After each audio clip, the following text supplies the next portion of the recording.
Okay, I guess I can start. I get 30 more seconds if I start now. So what I'm going to do today is I'm going to finish the discussion of corseting that I couldn't finish yesterday by, first of all, starting with a summary of what I said yesterday and discuss what I presented yesterday to try to make it a little bit more clear which are the messages that I want to tell you about. And then discuss two-time responses and the loss of memory in these corseting systems that make, we believe, the difference with other glassy problems that do have what we call a weak long-term memory, but they do have memory, which is stronger than in the corseting problems. And then I will give you two examples of mean-hill models that can be solved exactly and give all this corseting phenomenology without a lot of technological effort, let's say. They are easy to solve and easy to treat. So the first thing I want to show you is this, if it works. Let's say. There it is. So this is a simulation that the student in Paris did to just illustrate how this curvature-driven dynamics occurs. So there you can see what I explained yesterday with calculations, the fact that the walls move in the direction of trying to reduce, the overhang, not the overhangs, so the things that are not round around the walls. So this is just a numerical integration of the time-dependent Ginsburg Landau equation that I showed you yesterday. And then you can see how the islands disappear and let the bigger objects that surround them grow by the disappearance of the islands. So this is just to illustrate what I was telling you yesterday. Now, another thing that I wanted to discuss, as a summary, is the main difference between how the correlations behave if you quench your problem at the critical point or below the critical point. And here I'm presenting two-time correlations. Yesterday I discussed everything in terms of space-time correlations. So everything I was telling you about yesterday was using this quantity. But I prefer to show now the summary using this quantity here, which is local in space. This is the same spin that I'm looking at, but it's not local in time.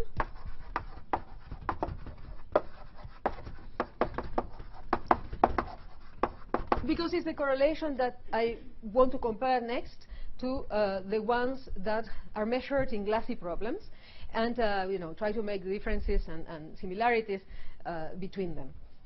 Okay, so basically everything I told you today concerning space-time correlations can be translated in terms of two-time correlations, and the envelope is also an envelope in this case. Only it's an envelope as a function of t minus tw to some power.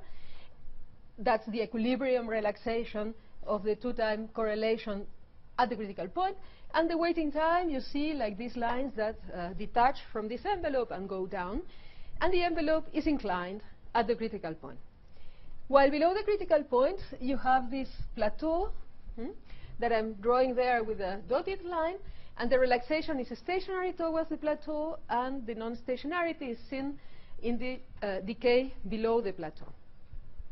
Something else I want to stress is that the plateau is at a position value of the correlation function that I called QEA in the first lecture, and that here is clearly identified with the magnetization squared in equilibrium at the working temperature. So it's a function of temperature. I'm using say, not to write T over J, I'm using J, the coupling strength, to be equal to 1 and measuring in terms of J, let's say. And because of the fact that the behavior of M is like this in equilibrium, you see that M goes to 1, so QEA goes to 1 at 0 temperature. M goes to 0, so QEA goes to 0 at the critical temperature, and QEA decreases when temperature increases until reaching the 0 value at the critical temperature. Okay, this dependence is something that we will also see appearing in the measurements of two-time correlation functions in glasses when you look at the behavior of the correlations at temperatures smaller than Tg, the glassy temperature. Okay. Now, another feature that I want to stress in this context is that I draw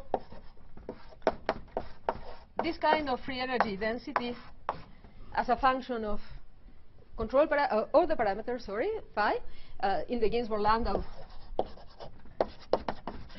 vision of this problem.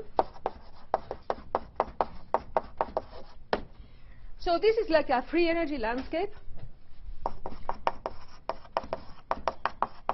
that is particularly simple because it depends on only one order parameter, right? Not on n order parameters like the top free energy landscape that one can construct, or the free energy landscapes that you have in mind in the context of glasses that Mark Ediger used this morning. But there are two features that I want to stress here that are very important and that are not sufficiently well explained in many lectures, which is that this is a free energy landscape and not a potential energy landscape. And the other feature is that my initial condition in the dynamics is sitting there, is sitting on top of the barrier where the field is 0, right? Because it's where the system is paramagnetic. I started from a random initial condition where there's no magnetization, and I'm here. And I'm here during all the evolution that I'm looking at. During all the domain growth evolution, I'm sitting there. I'm not falling, neither on one side nor on the other side, globally, everywhere in the sample, right?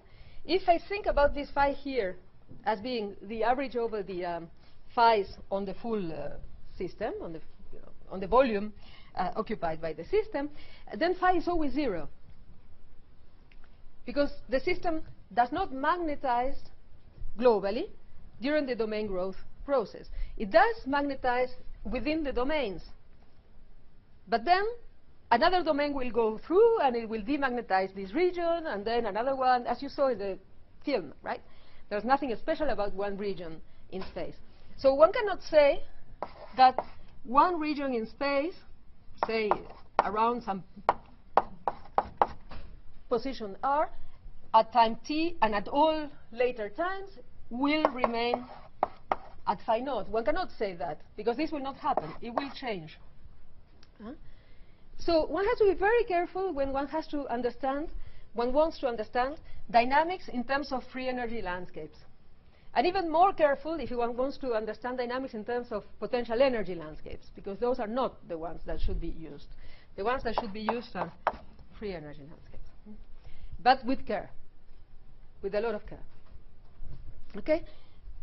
So another way of seeing the difficulty of thinking in terms of a particle sitting on the top of the mountain and falling on one side or the other side is that actually I could have imagined that I had here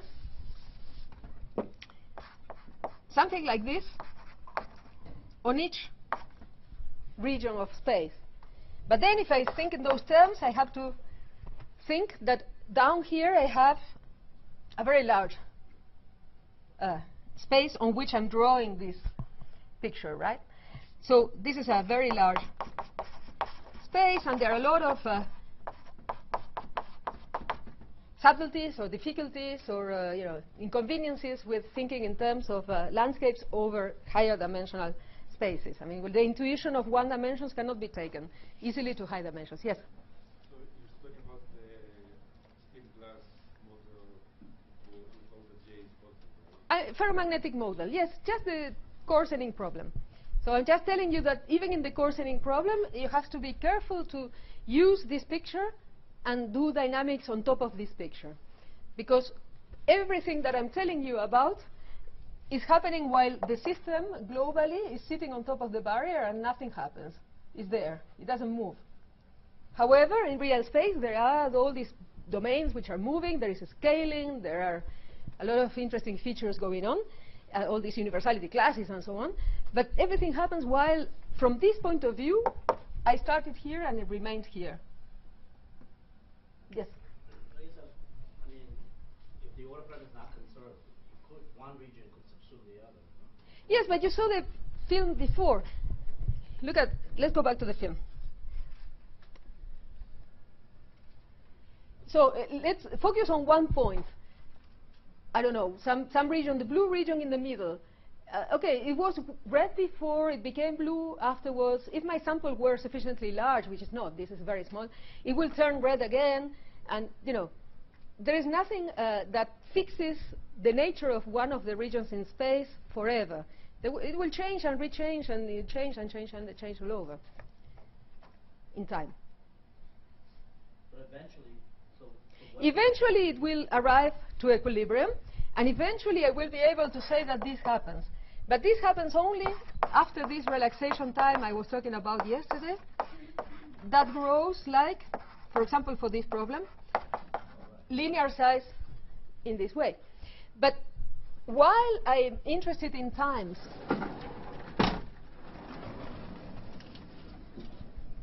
while I'm looking at times which are smaller than this relaxation time that diverges with the system size, then I always have the domain growth, and each point in space will change nature once and all over and all over and all over. Other questions? Okay.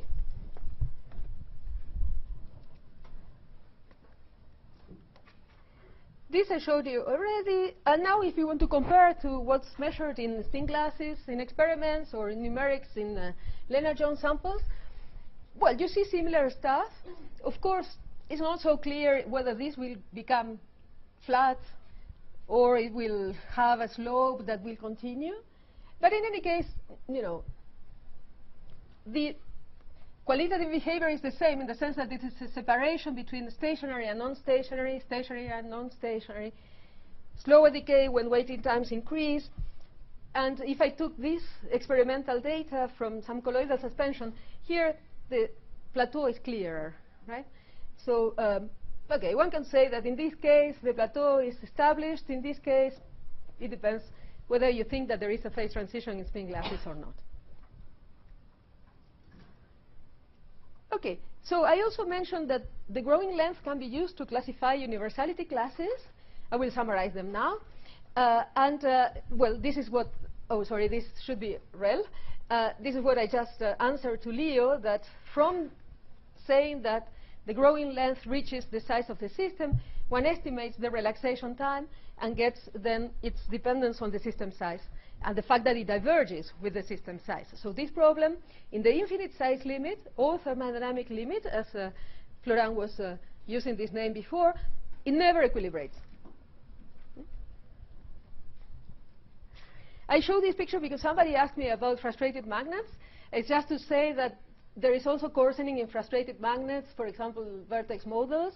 It's anisotropic, and whoever was interested in this, if you want more details, come and see me later. So the universality classes there are some of them. There's the power a half, power 1/3 for conserved, T over log for the XY model. For the weak disorder case, there is a logarithmic dependence. So there are classes that we more or less understand, and they have been classified and so on. Now, I mentioned yesterday that the difficulty lies in calculating the scaling functions. The functions, for example, for the correlation function, when times are in this aging part of the relaxation, I was using an f of r of t over r of tw to scale the data. So this we don't know how to compute. There is difficulty in computing this. There have been some claims that they should be independent of all details, these functions, that they should be independent of temperature, other parameters in the Hamiltonian, even microscopic dynamics. This is a proposal by Bray, and it's called super universality. Hasn't been proven. I don't know, there are only numerical tests. It's not so clear, but okay, I just wanted to mention that this has been said. Now, the main part that I want to say today is about responses. So the response is what you know. You kick your sample in some way. You kick it, for example, localized in time. So you just give a kick by applying a magnetic field and you switch it off immediately. This is an instantaneous perturbation. Or you kick it continuously in time, starting at some time that I'm going to call t waiting later on, and you keep it on, this perturbation, and you measure, for example, if you apply a magnetic field on a magnetic system, how it magnetizes because of the applied field. So in that way, you compute this integrated response. That is the integral between the moment at which you start applying the field and the moment at which you measure the magnetization of the instantaneous linear response, that is the one to the kick, integrated over this time interval, right? So this object can be computed, measured experimentally. And what is found is that, well, forget the critical coarsening for the moment. Let's look at the subcritical coarsening. What is found is that there is a piece which is a function of t minus tw, similarly to what happened with the correlation, where there was this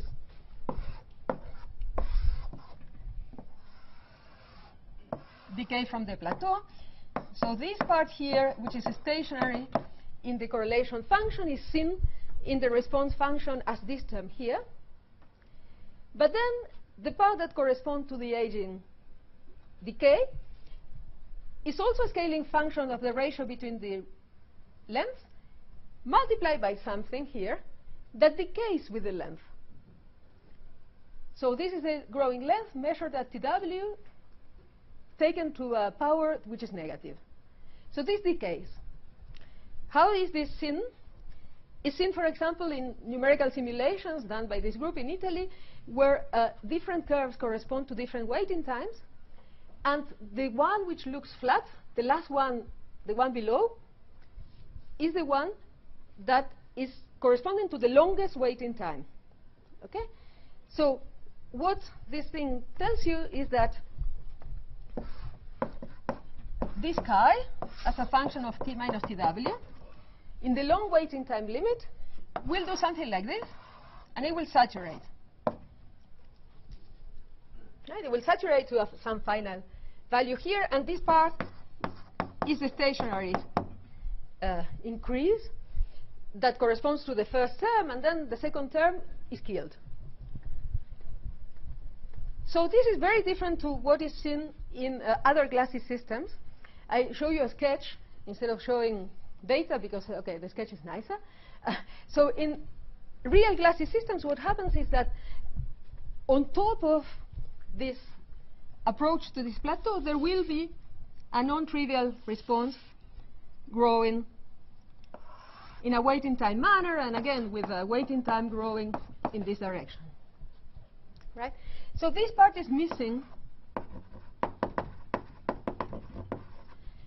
for the coarsening problems, and analytically what this means is that for the glasses you will not have this term here, right? This factor here. This factor, or if you wish, A will be 0. This factor will be not there. So this is a big difference, and it has been tested in different coarsening problems. What I said here, this is just, I don't remember for which problem it is, but some Ising model with or without weak disorder, I don't remember exactly, but for all of them, it looks like this. In the long waiting time limit, there is no aging dependence, and there is no second increase of the integration. And this, well, there are arguments to say why this is so. None of them is very precise or you know, kind of hand-waving arguments, but it's a fact. It's something that is observed. Okay.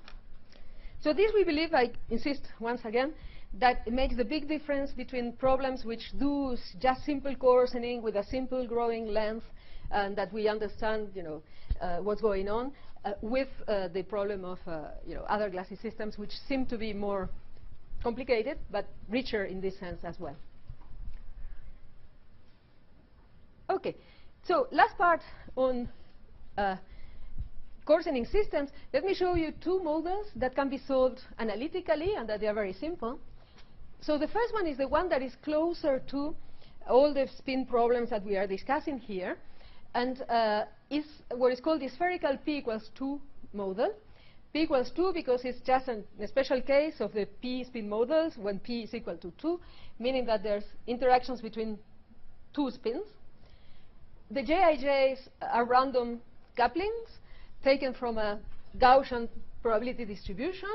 They are normalized in such a way that the n going to infinity limit is non-trivial. The sum runs over all pairs of spins. So this is a mean field model. This is a sketch here, the fact that each spin interacts with all the other ones. And instead of working with Ising spins, we work with the spherical spins, meaning that we impose a constraint that is such that the sum over all the spins of Si squared is equal to n. So this you can visualize as imagining that I have all my spins. With all my spins, I build a vector. And I impose a spherical constraint on this vector. So the vector can only move on a sphere. And it's a sphere of radius square root of n. This is a good normalization to have a nice thermodynamic limit. And S is a scalar at each point? Exactly. So S is each S takes values between minus infinity and infinity, and it's real. So instead of being constrained to be plus or minus 1, now it's continuous variables. They are continuous variables, but they are constrained globally to satisfy this spherical constraint. So this makes life easier because now one can write continuous time equations, continuous evolution equations for the spin. So one can write Langevin equations. I will talk about Langevin equations later today. And one can solve them. And why can we solve them in this case? Because you see, to start with, the Hamiltonian that is over there is quadratic in the spin variables. And the spin variables are continuous variables. So it's a quadratic Hamiltonian. It's kind of an ensemble of harmonic oscillators, right? Only that these harmonic oscillators are constrained. They're not completely independent, and they are constrained by the spherical constraint. Something that you can do to simplify life and decouple these harmonic oscillators is to go to the basis of eigenvectors of the Jij matrix. So you diagonalize in this way this first term, which is over there. You see, the first term had interactions between the spins, but if you go to the basis of eigenvectors of the Jij matrix, the projections of the spins over the eigenvectors are no longer coupled. And the lambda mu here are the eigenvalues of the Jij matrix. For Gaussian matrices, one knows which is the distribution of these eigenvalues. It's the semicircle law. And if you do now the assumption that the S's are evolving according to a Langevin equation, your Langevin equation will be linear. And the S mu's will be uncoupled. But not completely uncoupled. Yes, just 1 second. They will be almost uncoupled. They will be coupled via Z, which is the Lagrange multiplier that enforces the spherical constraint. So basically what you can do is you solve for S mu of t as a function of time and Z of t, and then you enforce the spherical constraint, and this fixes Z of t, and then you solve the problem because you have all the S mu's of t. So this problem is completely solvable. It's very easy. You can do it as an exercise. What you will see is that this problem has a phase transition at a given critical temperature. Temperature is introduced via the noise in the Langevin equation. And below that critical temperature, this problem remains out of equilibrium. And the reason why it remains out of equilibrium is because the largest eigenvalue, the one that corresponds to 2J, the largest eigenvalue of this semicircle law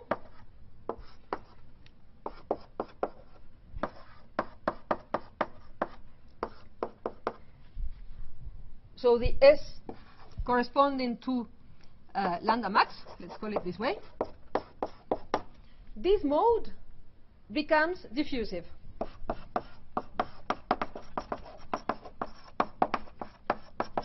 This one is a random walk.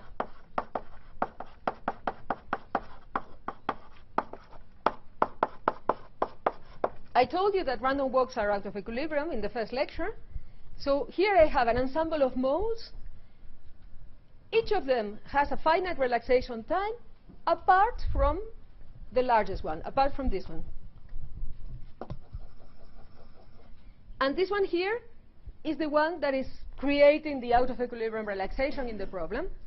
That when you compute correlation functions and response functions, you will find the same phenomenology that I sketched here. So you will find correlations that look like this, and response functions that look like this without this piece, because it's a domain growth problem that I'm looking at here.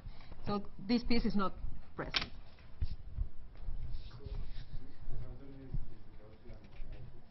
The Jij's is Gaussian matrix. No. With no, okay, good question. No, in this case, it's you don't need to impose it to be positive.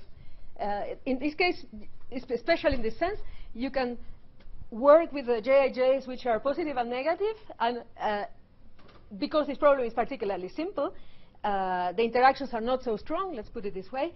It's an example of dynamics a la domain growth.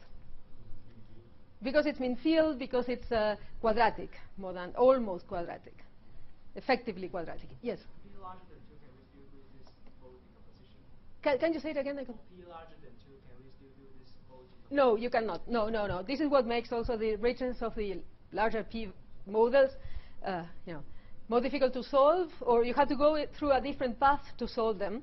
You cannot go directly to the Langevin equation and solve the Langevin equation like I do here. Why the largest eigenvalue spin special? Okay, so why is it special? It's the edge of the distribution. In this problem, it's not so easy to see visually. I mean, it's not so easy to understand, hand wavily why this is particular. It plays the role of the zero wave vector mode in real coarsening problems, because you see that here there is no space in my problem. There's no real space. It's defined on some, everything is connected to everybody. There's no region, no notion of locality, geometry, nothing like that. So it's a bit abstract as a construction. However, when you look at this problem a little bit more in detail, you realize that it's very similar to the ON model. So what is the ON model? Let me tell you in this slide what it is. It's like an extension of the Ginsburg Landau problem that I discussed today and yesterday, in which you make your field go from a scalar to a vector. So phi is the field. Now it has n components. Like here, similarly to these spins that I put in a vector, here what I do is I construct a vector by increasing the number of dimensions of my order parameter. Each of those components depends on space and time. Now I write a Langevin equation for those. When I look at what this deterministic force will look like, there will be a term here. I'm using the same Ginsburg Landau kind of fourth power potential. So when I look at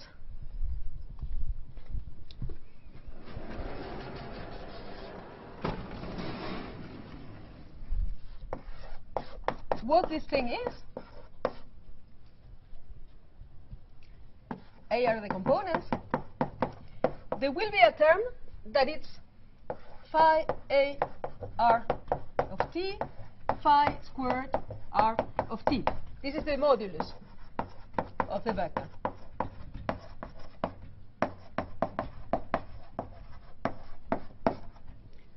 Okay? So now the problem is not quadratic anymore. Compared to my previous slide, this term in the force is not quadratic. But what can be done in the large n limit, in the limit in which I'm going to consider that the n components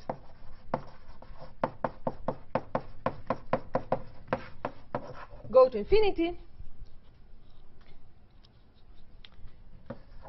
is to normalize this by n. I change the model. I add a 1 over n there. And now this thing, one can assume that it doesn't depend on R.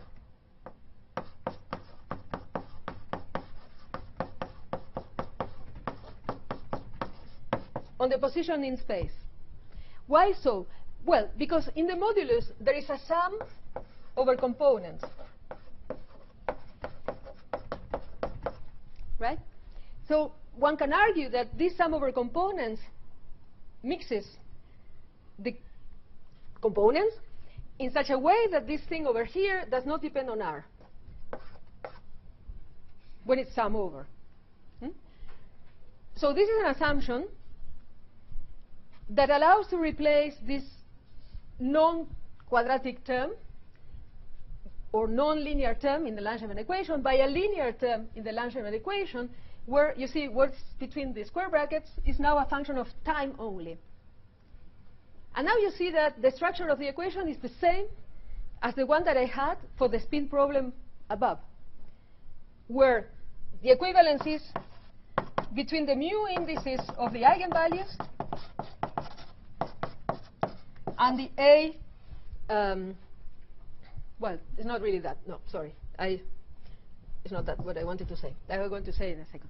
So once you have done that, the A index is like mute. There is an A index on this side, there is an A index here, there is an A index here, but they are all decoupled. The A indices are decoupled by doing this trick.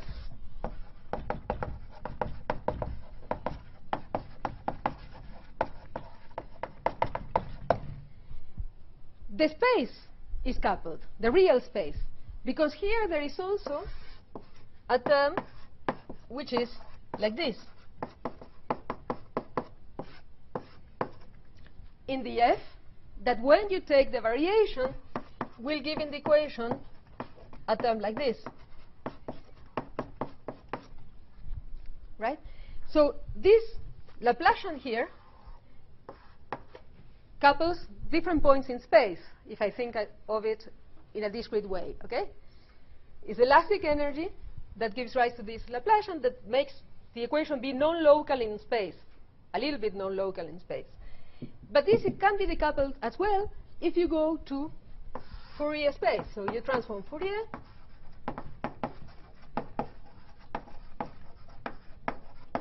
and you go from R to K. And now the K are uncoupled, because when you transform Fourier here, you get minus K squared phi tilde A of K T. So you have uncoupled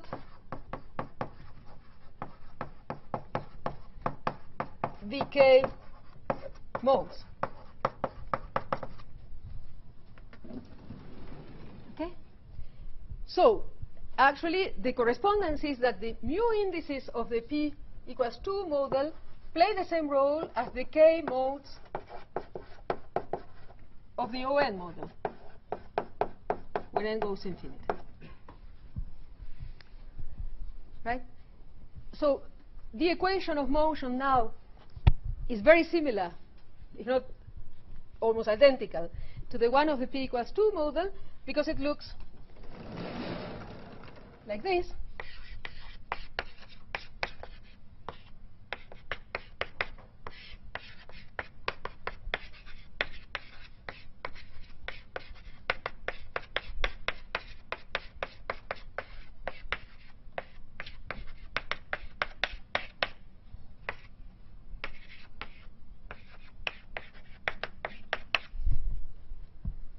So you see the, well, now I covered it, but you see that the K is playing the role of the mu, because here I had lambda mu, here I have mu, here I have mu, here I have mu. And A is completely blind, or I don't know how to call it. It's completely irrelevant. All the A's do the same, so I can even forget about the A. Which was the index of the components. So this equation can be solved. The constraint can be imposed. The Z can be computed. And when you do all that, what you will realize is that since here the Z of t goes to 0 like a power law, this term vanishes asymptotically. This term is there. These are like independent harmonic oscillators, you see, with K playing the role of the spring constant of the harmonic oscillators. All of them, but the K equals 0.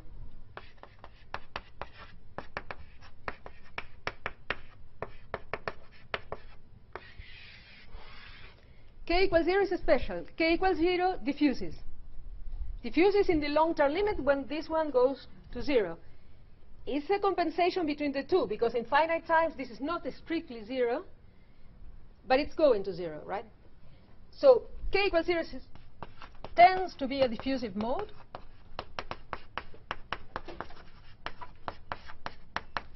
And now you understand what is K equals 0. K equals 0 means global order, right? Doesn't mean any particular wave vector selected. It means that the system wants to order globally. And this is domain growth. Yes? Where does the dynamics of the Lagrange multiplier come from? It's if when I did this trick of replacing this term by something that doesn't depend on space, I need to keep the time dependence of this Lagrange multiplier, because otherwise I would get nonsense. If I solve the problem without keeping this time dependence here, my problem will not be solvable. It will give you wrong results. The assumption is wrong. So you verify a posteriori that assuming that this thing doesn't depend on space is correct. But if you had assumed that it didn't depend on time as well, it would be wrong. So you have to keep the time dependence. And then the time dependence is just obtained from imposing the constraint. So you see the Z, I have it in the blackboard. The Z is defined by this. So you solve for the phi B. When you solve, you obtain a solution that depends on time and Z. And then you impose the constraint that the solution should be giving you Z. So you get a self-consistent equation on Z. An equation that I can write. I have it here somewhere. Don't know it by heart, but I can, just to give you a flavor, I can tell you what it is.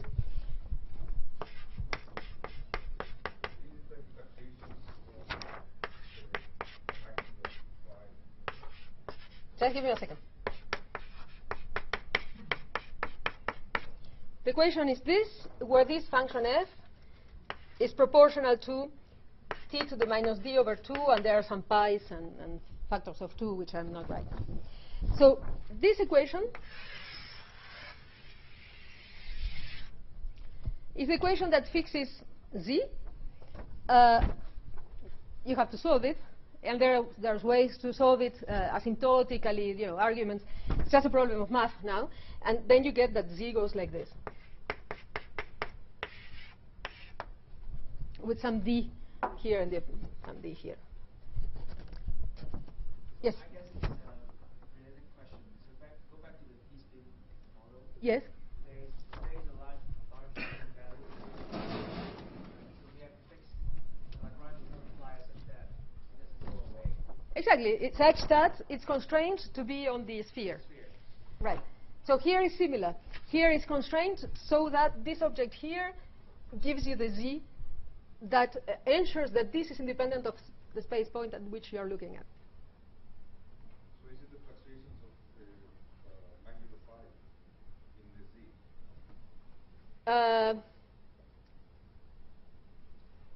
z? If you wish, yeah, because this is the modulus of phi. So this is, you can think about it as, yeah, it's being the modulus is the length of your field, right? So what you're asking is that this thing is finite, and on top of that, that is independent of where you are looking at in space. Only this average. Each component will fluctuate. And how does phi relate to the previous spin model? How does it relate to that one over there? Yeah, like, so, yes. Is that the structure of the equations is the same. I didn't write the equation for the spin model, but I told you, for the p equals 2 model, but I told you that it's the same as this one. If instead of phi, I write S mu, if instead of k squared, I write lambda mu, here I have to write S mu, and here I have to write S mu as well, and here I have to write psi mu. And this equation I wrote it for temperature 0, I should say, because otherwise it's a bit more complicated. They are continuous variables, both phi and the s's, because in the context of the p equals 2, I have gone to this spherical model where the spins are now continuous variables, just constrained to be on the sphere. All of them. Yes? So on that word, you made the point that the global average of phi is just 0, always. Yes. It's not doing a random walk, like that equation says. Well, the average of phi is 0, also here, also for a random walk. Well, I mean the spatial average. Like the k equals 0 one just is the spatial average of phi, right? Okay, so to go and get the spatial average of phi being non-zero, even in this case, you need to go to times that are larger than n to some power. Okay. So as soon as I've made the n going to infinity limit here or in the p equals 2 model, I cannot reach those times. Okay. So I'm like in the top of the mountain over there. So I should be able to go to those times there to include finite n corrections in the problem. So this is very difficult. But OK, it has been done. For these problems, it has been done up to a certain point. And there's, for the p equals 2 problem, there's a paper by Greg Scher and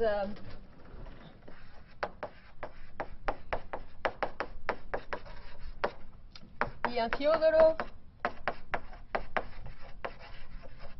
and a student whose names, I'm sorry, I don't remember. This is for the p equals 2. And for the ON model, there are several people who looked at that. Yeah, yeah. But it's hard. It's hard because, yeah, you have to deal with a lot of different limits and so on. But then, if you do that, then you're able to go and fall from the top of the mountain. But otherwise, you cannot. Other questions? OK, so I can give you references for these models if you wish. The one for, let's write it here if you want to have a look. The p equals 2 for n going to infinity is myself and David Dean, 95, I think, or something like that. And then the corrections are much more recent. These are, I don't know, like 4 years ago or so. And, well, for the ON, the best is to go and look at Alambray's 94 review article. Yes? Instead of a soft constraint, can you also do a hard constraint? I do a soft constraint. You are absolutely right. To do a hard constraint is much more difficult.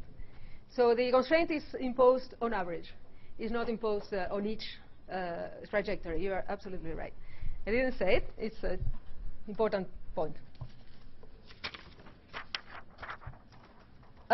We'll always impose soft constraints in all these calculations, actually. OK. Other questions?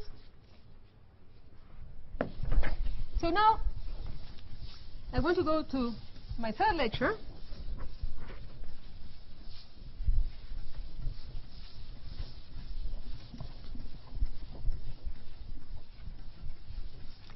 And the plan of my third lecture, well, is too ambitious, of course. I will not be able to do all this.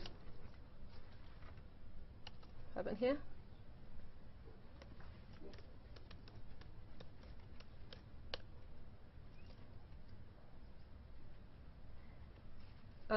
OK. I don't know. Well, this will come. So yeah, there it goes. So the first thing I want to do is to discuss how one can derive Langevin equations. So this is very general. I will not do all the calculations. It's too long to do it on the blackboard. But I have lecture notes, which are very carefully written. And you can, I will give them to Leo. So I will just give you hints on how this calculation goes now. Then I want to spend some time on some formalism of stochastic calculus, which may seem completely irrelevant or too heavy and complicated, especially because it's very badly explained in the literature. But I think it's useful. I think it's good to see it at least once, at least to point out which are the subtle points and so on. So at least I will list important features of stochastic calculus here. And then my plan was to present the formalism that allows to treat p larger than 2 models. Models where one cannot solve the Langevin equation directly because one cannot take it to a linear form like the ones that I discussed here, and that make those models more interesting and closer to glassy problems. And then, of course, I wanted to discuss time reversal symmetry, but I'm sure that today I will not be able to do it. But OK, that's more or less the idea of this formal part, that in any case is summarized on the slides, so you will be able to see them from there. So Langevin equations usually are just written down, like I did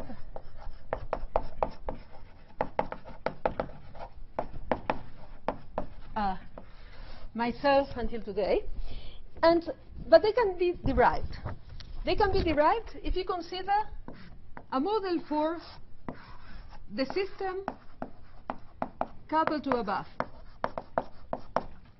And the idea is to say, I will have a Hamiltonian of the system, I will have a Hamiltonian of the bath, I will have a Hamiltonian of the interaction, and I will add, but I will not discuss today, an extra term that is usually called counter term.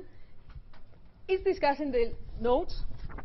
I will not discuss it today because it will take me a little bit of time, and it's not very important. So the thing is that you describe the system in some way, but you give a model for the bath and for the interaction with the bath. And you treat this problem as a problem in mechanics. So it's just Newton mechanics.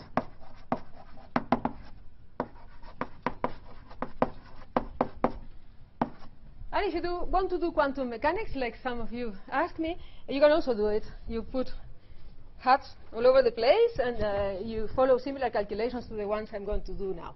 Can you just say in one sentence what the counter term does? The counter term, well, I didn't want to go into that. So the counter term corrects for a variation in the potential of your original problem that is caused by the coupling to the bath. So it's kind of a, you eliminate a reaction on yourself because of the coupling to the bath.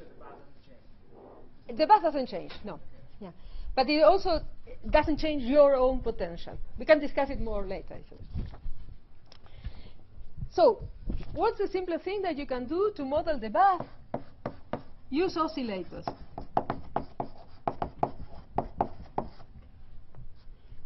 What's the simplest thing that you can do to model the interaction? Use a linear coupling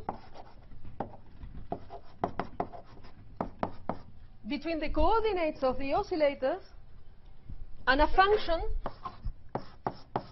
of your own variable. So say that the system is a single particle, to make it easy, and that this particle is characterized by momentum and coordinate. And so I'm coupling here linearly the coordinate of the oscillators to a function of my particle position. And here I sum over all the oscillators. A bath is supposed to be a big object, so a bath will have a large number of degrees of freedom, and I'm counting them with n. So if I use oscillators, it means that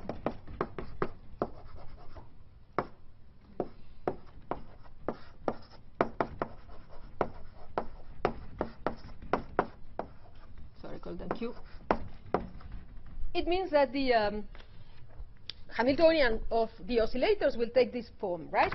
Where I have masses that could be different, frequencies that could be different of the oscillators, and then I have kinetic and potential energy. So you see that concerning the oscillators, this problem is solvable. I write down the Newton equation for the oscillators. I can solve it. It's linear for the oscillators. So this gives QA of t and x and the characteristics of the system, because the oscillators are themselves coupled to the system via this term. Right. So if you do that, you also have to give information about the initial conditions of the oscillators, right? Because I have, oops, I have another one here. So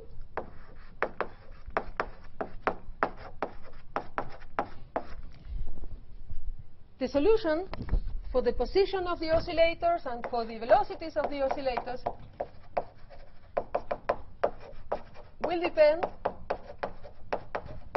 on their initial conditions, on time, and on the coupling to the system. So if you do this calculation, you will find that when you insert these solutions into the equation for the particle, for your system, the equation for your system will take this form.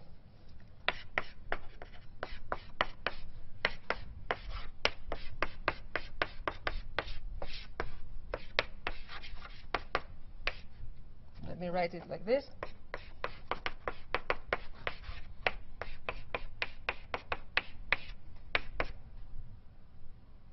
Yep. Equal to, well, I write it here. F.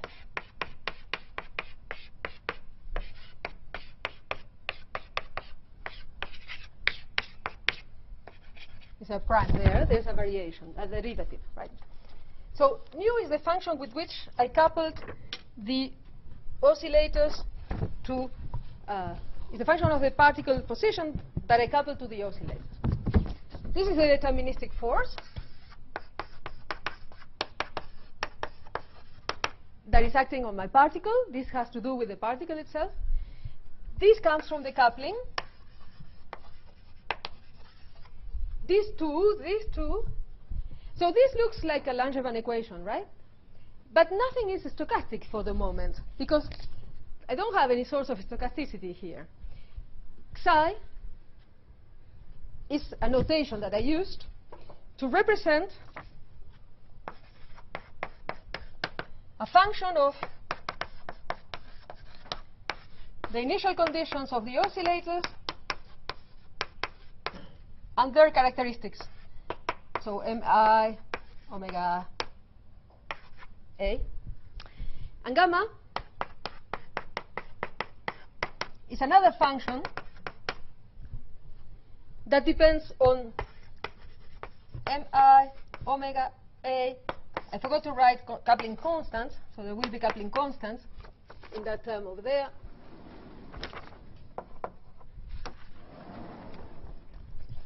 But this gamma here doesn't depend on the initial conditions of the oscillators. So this is a perfectly deterministic equation.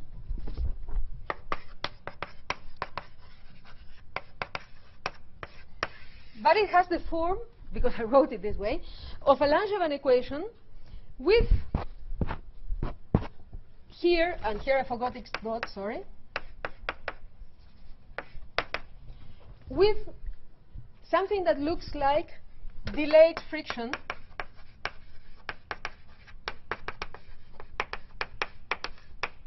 you see it's coupled to x dot, like in usual friction in the Langevin equation, only that it's delayed and the coupling function appears here and appears outside of the integral as well.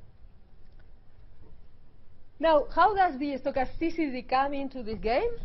It comes through the choice of the initial conditions of the oscillators. So what one does is to say, I don't know these oscillators. I mean, there are so many. They are representing the bath. So what I propose is to say that here, these are taken from a probability distribution that is of the form e to the minus beta, and there beta enters, with a Hamiltonian that is the Hamiltonian of the environment, well, I call it bath, the one of the bath, plus the Hamiltonian of the interacting term. Okay? So there one introduces stochasticity and temperature via this assumption. And these are evaluated, let me put a 0 here, at the initial time when one couples the system to the environment, right? So the variables of the bath, the variables of the interaction here are evaluated at the initial time. But in this way, one obtains a Langevin equation that has multiplicative noise. Now it's a noise. Delayed friction, I said it already. And if one does the calculation explicitly of what is the distribution of the xi induced by the distribution of the initial conditions of the oscillators, one finds that the xi is a Gaussian variable, or a Gaussian function, I would say, because it depends on time. It has zero mean, where this average here is induced by the average over the initial conditions, and it has correlations that are measured by this function gamma, the same that is here, the same, exactly same function gamma that is here. Okay. So notice that with this choice of initial conditions for the oscillators, I assumed that the oscillators were in equilibrium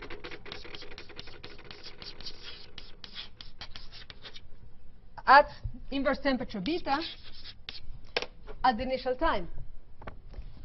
So this assumption of equilibration of the bath is inherited by the balance between this delayed friction kernel and this delayed correlation noise kernel, which are the same. If I didn't assume equilibration for the oscillators, I wouldn't obtain this balance between these two terms here, and the out of equilibrium nature of the oscillators would imply out of equilibrium dynamics of my particle. But like this, I know that the bath is in equilibrium. It will remain in equilibrium because it's very large, and the number of degrees of freedom is super large. So what the particle does to it is irrelevant. It's only 1 degree of freedom against and going to infinity, so it won't change the bath. Yes?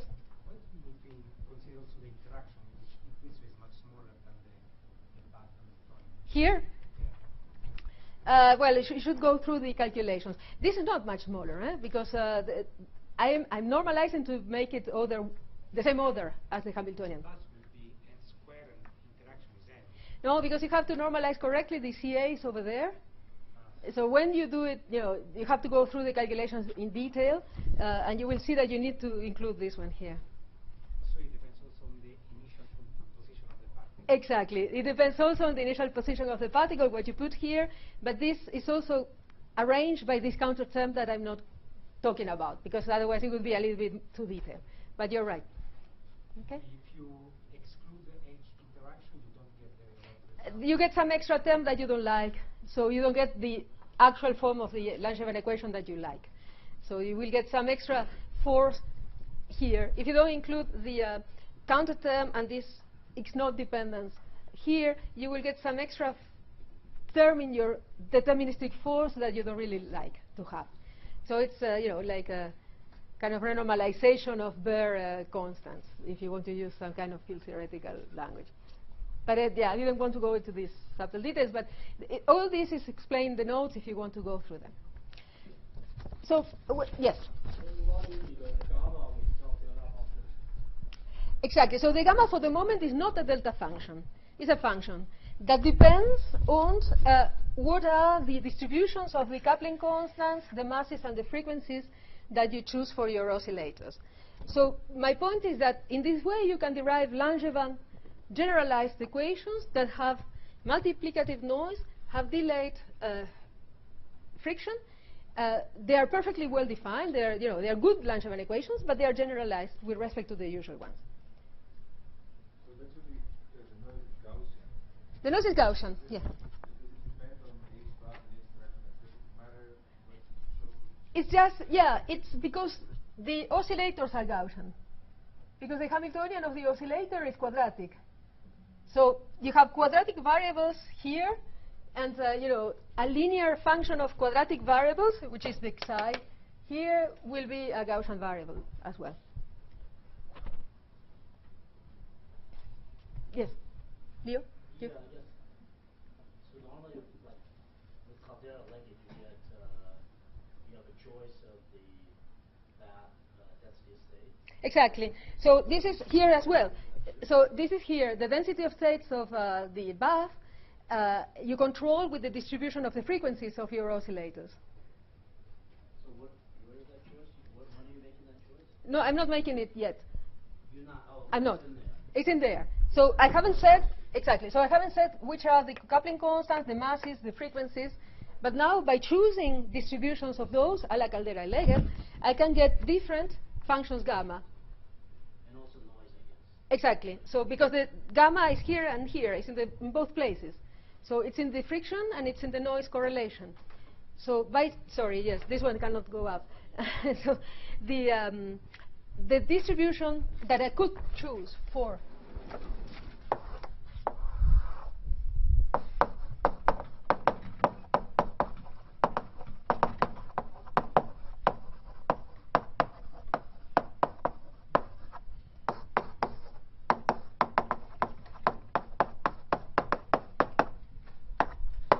so the choice of which are going to be the masses, frequencies, and coupling constants of the oscillators will give me the possibility of choosing different gammas. Right? So like this, we define completely the bath. So you see that this calculation is super general, right? And what I want to stress here is that always, by integrating away a part of a system, which here I call the bath, but it could be, a big part of the system, what you will generate is memory. You will generate time-delayed interactions in this way. And I think that David Reichman, perhaps in his talks when he will discuss smooth coupling theory, he will also talk about memory kernels and things like this that basically have a similar origin or can be thought of having a similar origin as this. Yes? Are there any other choices we could have had for the variables of the bath instead of all elements? Yes, but then you don't know how to compute. Yeah. Of course. So this choice is nice because then you can compute everything. But I don't know, in quantum physics you can have spin baths, for example. And then you will like to integrate away your spins and see which is your reduced description of the system or the part of the system that you want to study. Of course, you can model the baths in different ways, but this is the simplest possible choice. Question? Yes? So ordinary, if we observe only a particle only interact with some nearby. Okay. Now, sure. This is it's the simplest way you can model a bath. If you want to describe a concrete problem, and then you can think about the nearby variables around your particle, you can do more complicated stuff. But this is just to show you that you can justify the use of Langevin equations in more general contexts than just the Brownian particle, because they arise very naturally by integrating away a large bunch of variables and keeping the one that are of your interest. Okay, so let me tell you about some limits now, so that we recover the usual Langevin equation with white noise and additive noise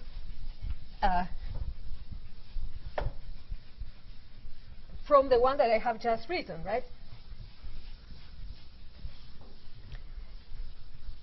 So usually one says the time scale of the bath,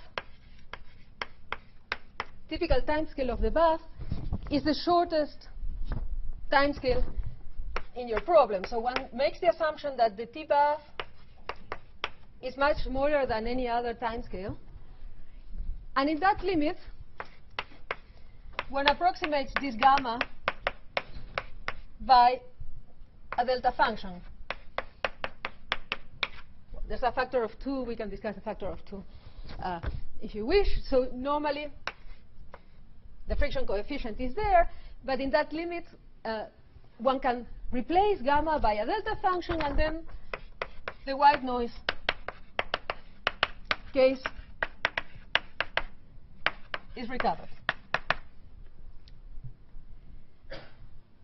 Then, if you take the white noise case, still you see that here I have multiplicative noise. This integral cuts, and but I still have multiplicative noise, and this new here appearing quadratically, multiplying the x dots, and here multiplying the noise. So in this way, I get white noise, but still multiplicative noise.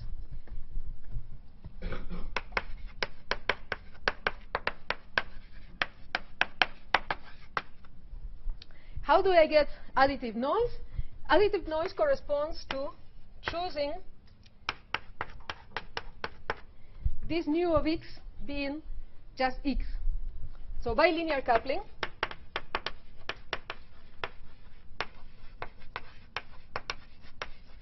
between the coordinate of the particle and the coordinates of the oscillators. It's a particular choice. So like this, I go to additive noise.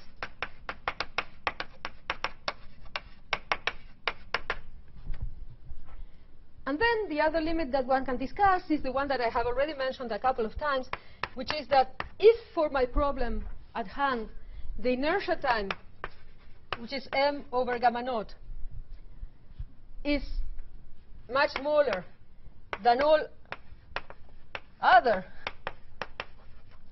time scales in the system,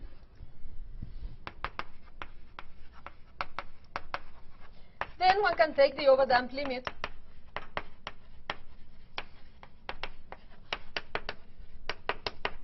and drop the second time derivative, and then one gets the Langevin equation that you're used to.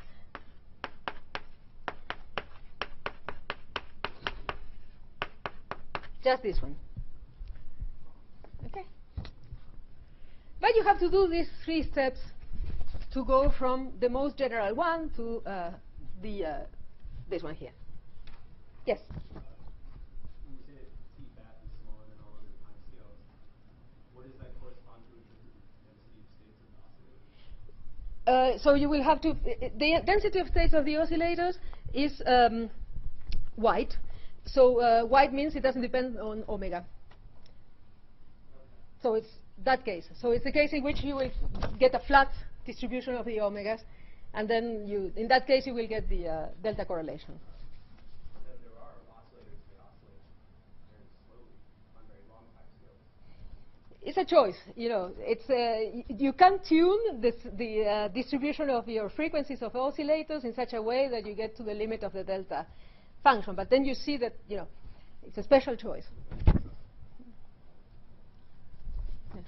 What's gamma naught here in terms of the... Gamma naught is the constant in front of the capital gamma.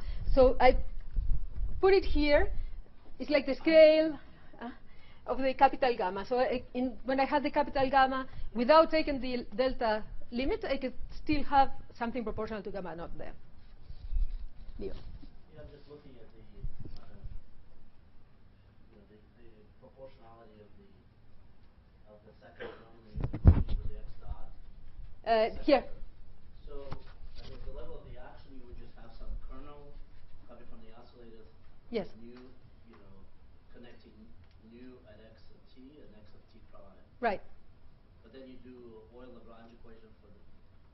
You minimize that, or that action, that effective action, local action at time. How do you get x dot, linear x dot? there is an integration by parts that is handy to make the gamma here be the same as the one that is here.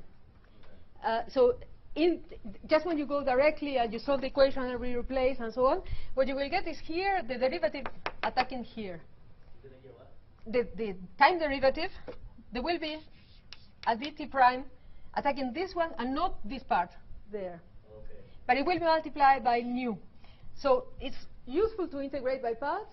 But then nu has a new prime on it, or not? New derivative? No, at the beginning it doesn't. But then when you derive here by time, you will have the prime and the dot appearing. Right. You see? So, right. Okay, prime means derivative with respect to the argument. With respect to the argument. The prime is with respect to the argument. Yes. Yes. Exactly. So why is there a prime on the other guy? It comes from the calculation. We can go through the details of the calculations if basement. There are primes in both. So this is important because in the literature you will find tons of papers, and now I'm going in the direction of Ludovic of criticizing people, but it's true. I mean, there are lots of papers that write Langevin equations with multiplicative noise, and they forget this term or they forget this factor. And those equations, for those equations, you're not sure you will go to equilibrium. You're breaking detail balance associated to the bath if you don't put this factor, and this factor. Okay. But the best way to do this, like if you want to derive it, you're doing it through the real-time action, like No, it's even simpler. You just do Newton. equation of motion. Equation of motion is a simpler one. In the quantum case, you have to go through path integrals, but because otherwise it's not always very well. This is classical, yeah. But you can do it quantum mechanically as well, and then you go through path integrals, and it's easier in that language. Other questions? Yes. Yeah, sometimes you hear people say, in the case of multiplicative noise, you have to interpret the equation. It's not multiplication. Next part. Yes, it comes right now. So, so the message here is that you can get generalized Langevin equations by integrating away parts of the system, but you have to be careful and keep these kind of factors, because otherwise you are breaking the possibility of reaching equilibrium because you don't write the correct equation, right?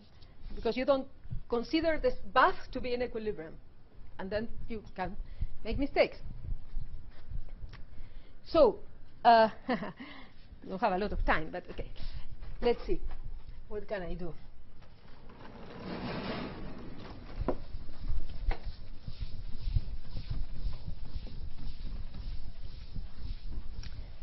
You will see in the literature usually the equation in the overdamped limit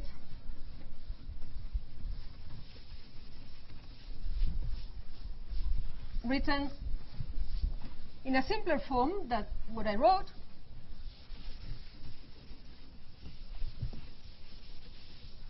I think that this I can show because I have it on the transparency. Let's see if this works.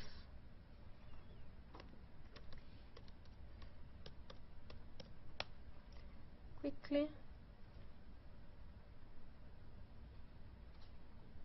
Yeah, well, it will take some time. Now there it goes. So the overdamped white noise limit of my general equation over there is the first line here, right? This is the way that I argued is the one that comes from the correct treatment of the bath. In the literature, in the mathematical literature in particular, usually the equation is written in this way. Well, there is an easy identification between what is the little f compared to the capital F and the nu. You just have to go and divide on the other side. And what is the g, little g here, compared to the nu prime, to take one equation in the form of the other one. So this is just to explain to you that when you see this equation written in this way in the mathematical literature, you don't have to interpret this f as being the deterministic force acting on your particle, because it's not. It's what is the deterministic force is the little f, or the capital F here, which is the little f multiplied by this nu prime squared, right?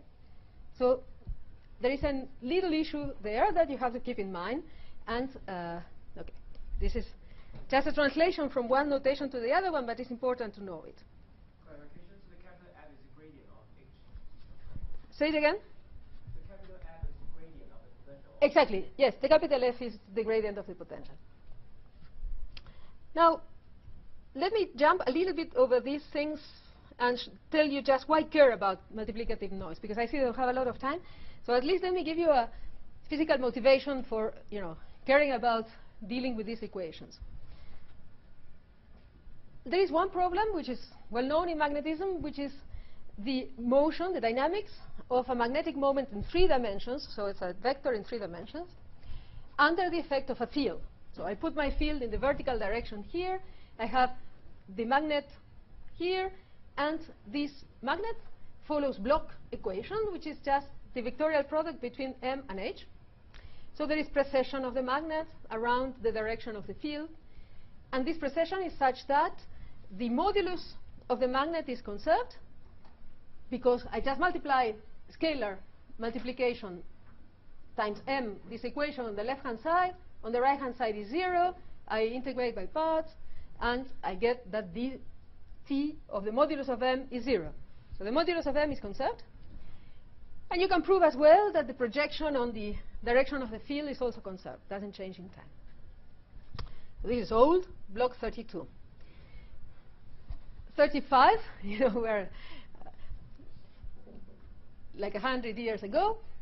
Landau and Lifshitz and Gilbert independently, well, a bit later, Gilbert, they introduced dissipation in this equation. Let's look at the Gilbert form, which is a more similar to what we are used to.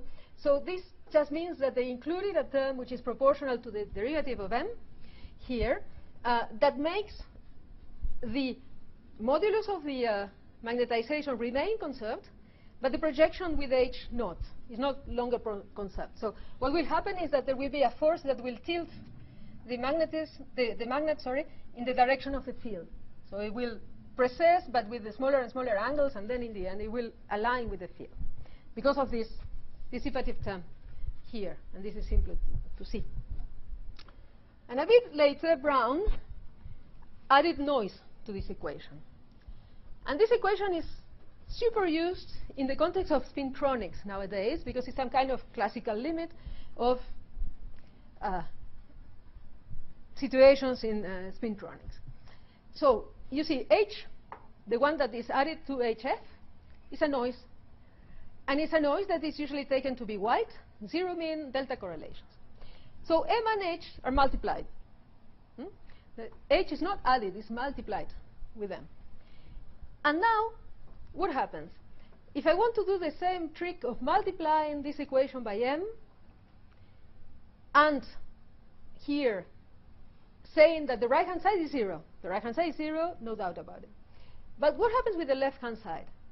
The left-hand side has to be taken with care, because there are all these issues of stochastic calculus, which are non-trivial, which tell you, and can be shown, and I will discuss it a little bit later, that you cannot use the usual rules of calculus when you have stochastic variables that follow equations that have multiplicative noise. So basically what I'm saying here is that there is only one set of rules of calculus such that I can now write, well, the 0 is not necessary, that I can write that M scalar dt is the same as a half dt of M squared. This is only true for a certain set of rules of calculus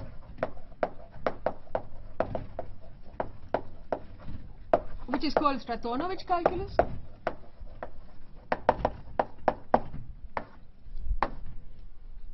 that works in the same way as the usual rules of calculus of normal functions. So what is my complaint here? My complaint is that I will explain to you that there are different ways of writing what you mean by the right-hand side of this equation when you want to write it in discrete time. Imagine that you want to numerically integrate this equation. You have to discretize time. No, you have to write an algorithm. You have to get time and say I start at 0 1, 2, 3, 4 steps, separated by a dt, and then I will have tk, with k equals 2, 0, 1, 2, and so on. And when I discretize, the left-hand side is easy. I will just write m of t k plus 1 minus m of tk over dt. But when I write the right-hand side of this equation, I have to say where I evaluate the m's that appear and the derivative of m that appears in the right-hand side. And by making different choices of where I evaluate these m's on the right-hand side, I am choosing different rules of calculus. For example, look at the term m vectorial hf. Say that hf is constant, so I don't have to care about time dependencies in hf. But m is not constant. M depends on time. So what do I have to write here? Do I have to write m of tk or m of tk plus 1 or m of an average of the two?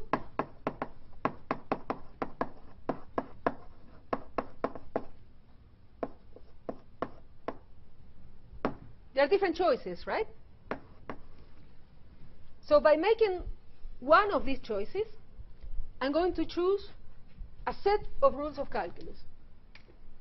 Stratonovich is a particular one. It's the only one for which I will be able to use this kind of identity. For the other ones, I cannot. There will be extra terms here.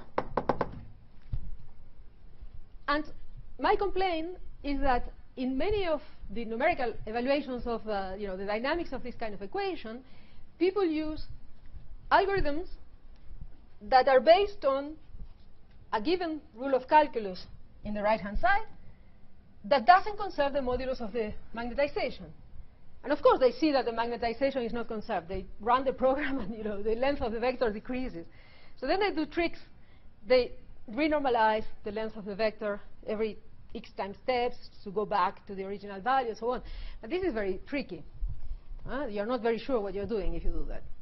So although it seems to be a problem which belongs to the mathematical literature, this story of stochastic calculus, and that it's just a nuisance and it's so badly explained in all the books, it can be important. It can be important in practical problems like this one, and it's also important in problems that are more linked to our interests here, out of equilibrium dynamics in general, and so on and so forth. So, for example, the stories about the symmetries that I wanted to explain to you today, but I will not have time. If I didn't take into account all these stories of stochastic calculus seriously, I would make mistakes. So it's not just a detail that one has to jump over and forget about it. One can make big mistakes by not taking this into account. Now, how do I do? I have 5 minutes, so let's see.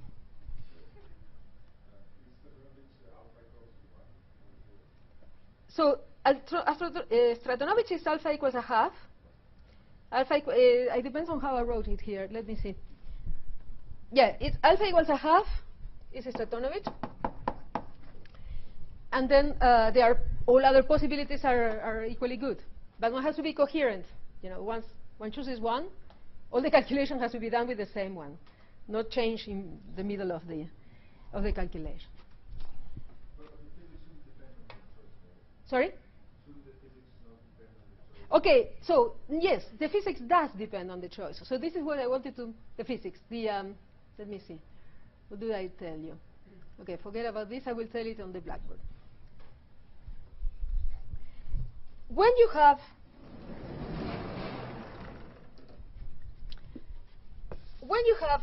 multiplicative noise, white noise, the trajectories that you will get with the dynamics do depend on the choice of discretizations that you do. So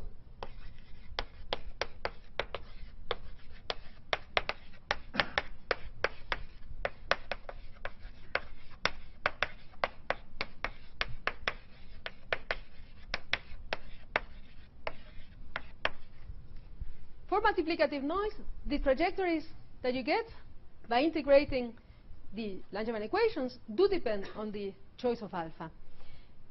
But you can find a dictionary to go from one choice to another one, changing the force f, the little f. So this I have in a transparency here.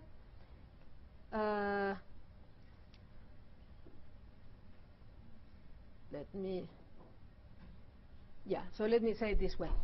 So the trajectories depend on alpha. So imagine that you have a set of trajectories obtained with alpha and another one with alpha bar. So this one you obtained with the equation x dot equals to f of x of t plus g of x of t times psi of t, using the alpha discretization to evaluate here and there. Now, you can find equivalence between the trajectories obtained with alpha if you use here a different equation.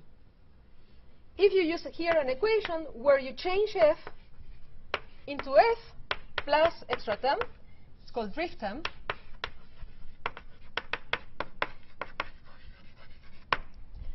and the drift term is written somewhere there. So it's a function of g and a function of alpha. So for example, imagine that you use here alpha equals a half, and that you use here alpha equals 0. You will find the same trajectory if you integrate the Langevin equations here with f and here with an f that depends on alpha, a different f. So there is a way to make, the different discretizations of these equations coincide, but at the price of changing the force. So this is important. Okay, so if you want to, do it one way or the other one, is important. And for the Markovian approximation, they are equivalent, isn't it? No, because this is Markovian. The noise is white, so in the sense it's Markovian. But it's multiplicative. If it's not multiplicative, then you don't have these difficulties. But for the multiplicative noise, you have this inequivalence of the trajectories generated. Okay? What is for the Stochastic discretization, then that box equation is correct? Yes, it is. For the Stratonovich, it's correct. But for the other ones, it's not. So this you can see from here. So let me, here, for example.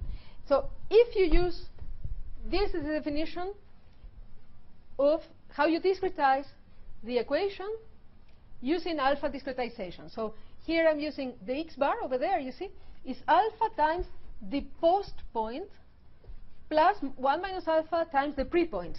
Probably I wrote it in a different way here. No, it's okay. I wrote it in the same way. No, I wrote it in a different way, sorry. So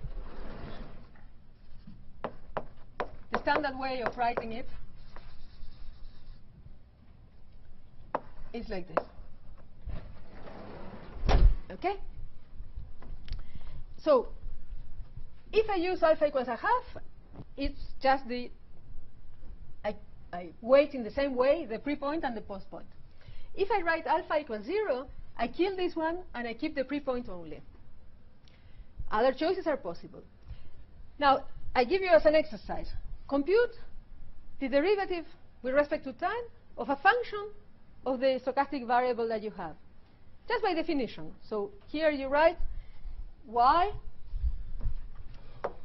of x of t plus dt minus y of x of t, and you expand. So you do that, and over dt, of course. So if you do this calculation, you will find the usual term plus a correction that is non-zero for all alpha different from a half. If alpha is equal to a half, this is not there. But if alpha is different from a half, you have to keep it.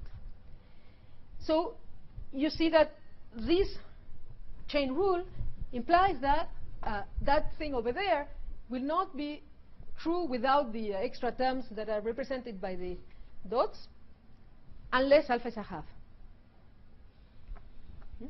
So my complaint about numerical simulations is that many times people use the Ito discretization to do the calculations numerically. Why? Because in that case, you advance, right? The right-hand side of the equation doesn't depend on the post point. It only depends on the pre-point. So you don't have to care about implicit equations and so on. You just can construct step by step the solution. That's very nice. It's very useful numerically, of course.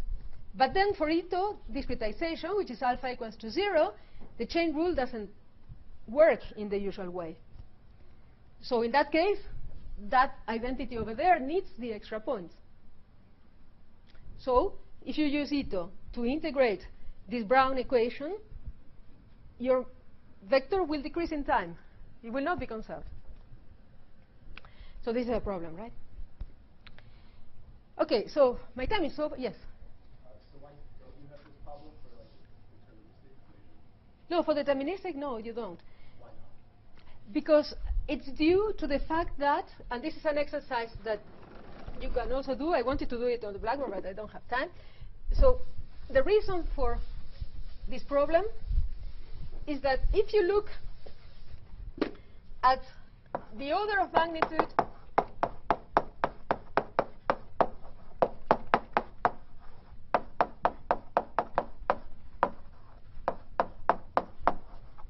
this is the equation that I have where I just moved the dt on the right-hand side.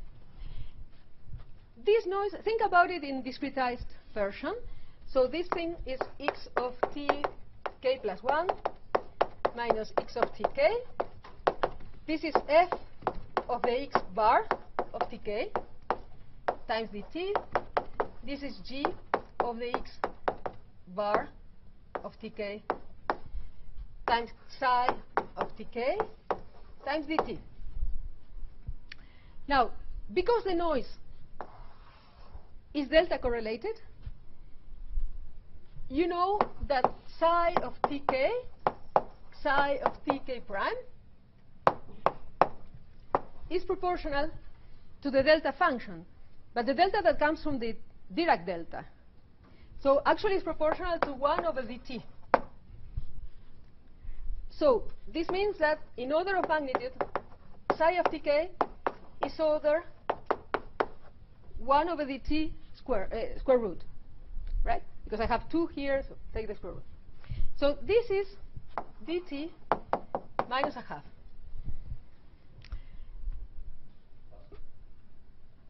Minus. It's below. No, just the this one. Yeah. OK. Now, this object here, if you want to expand, for example, around x of tk, so you expand it, Taylor expand, around x of tk, this will remain order 1. So this first term is order dt.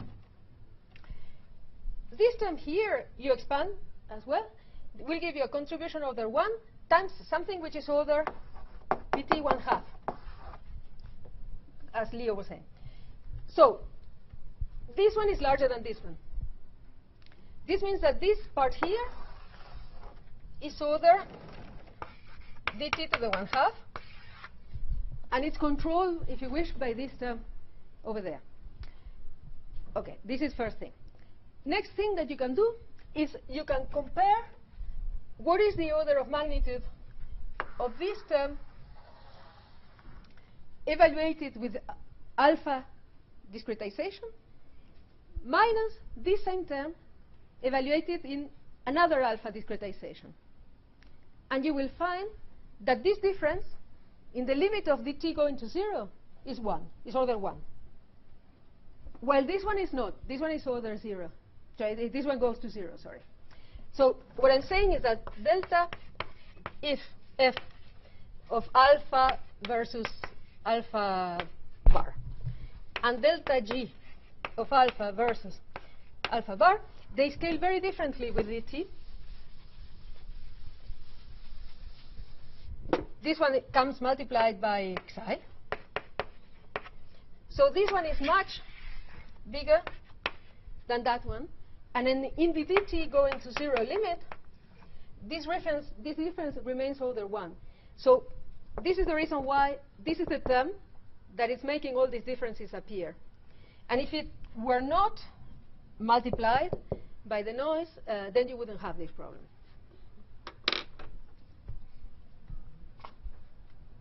Yes?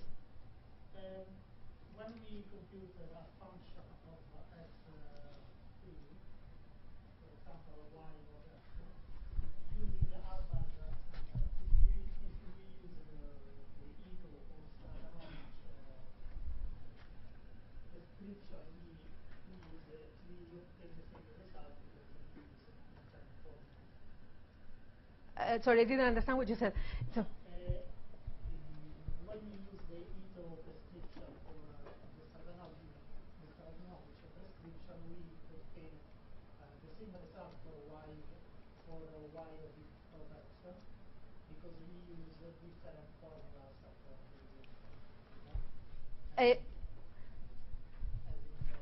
here you mean? Yeah. Okay, so yes. The process has a different evolution if we use one prescription and the other prescription. Absolutely. So how can we choose which prescription you want to use? You have to. So that was another thing I wanted to say today. So let me just give you the result, and we can discuss it privately if you wish. So for all these multiplicative noise Langevin equations, you can derive the Fokker-Planck equation. In the same way as you do it for additive noise, you go ahead, take care, and you get it. The Fokker-Planck equation is a bit more complicated. It's that one over there. If you look at the stationary measure of it, it doesn't look like the one of equilibrium at the potential u with which you started. Say that you have a problem, under a potential energy, and you would like this process to take you to equilibrium at that potential. The equation does not, unless you change the force. It's a bit similar to the drift. You have to change the force in the way it's written, not here, in another slide. Well, I don't know where I have it, but the thing is that what you'll have to do is to kill this term and to kill this factor by a new choice of f that allows you to kill this one and that one. So basically, you multiply f by g squared, you kill this one. You choose f, little f, like the derivative of the potential, and you add something that will kill that. So what this means is that the equation written in the form that I wrote, if you don't change the f, will not take you to the equilibrium potential. But there is a choice of the little f that does. And when you look at the choice of that little f that does, it is the same that the original equation derived in this way told you. It's just going back to the version in which the little g and the little f are linked to the capital F and the curly nu here. So it is consistent, but then you have to be careful about the alpha discretization. There is a dependence on alpha that you have to tune so that your equation takes you to the equilibrium that you want to have.